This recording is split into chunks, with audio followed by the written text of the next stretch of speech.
यह कहानी है एक कॉल की। एक ऐसी कॉल जिसने 3 जिंदगियां बचाईं।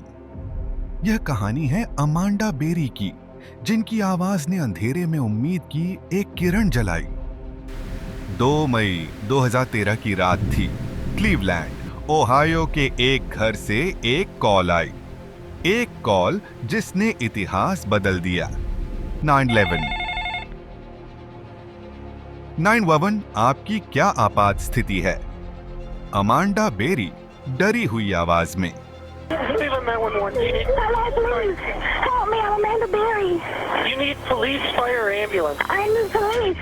Okay, and what's going on there? I've been kidnapped and I've been missing for 10 years and I'm here, I'm free now. Hello, मेरा नाम अमांडा बेरी है। मैं अपहरण हो गई थी और मैं यहाँ सालों से कैद हूँ। कृपया जल्दी आइए।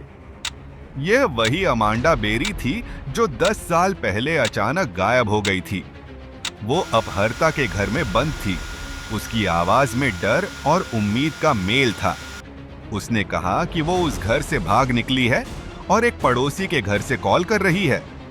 अमांडा बेरी केवल अकेली नहीं थी, उसके साथ 2 और लड़कियां भी कैद थीं, मिशेल नाइट और जीना डेजेस। तीनों को एक ही आदमी ने कैद कर रखा था, एरियल कास्त्रो। तीनों को उसने अपने घर में बंद करके रखा, दुनिया से छुपाकर। अमांडा की कॉल ने पुलिस को कास्त्रो के घर की ओर भेजा। पुलिस जैसे ही वहां पहुंची, उन्होंने दरवाजा तोड़ा और देखा तीनों लड़कियां आजाद होने के लिए तैयार थीं।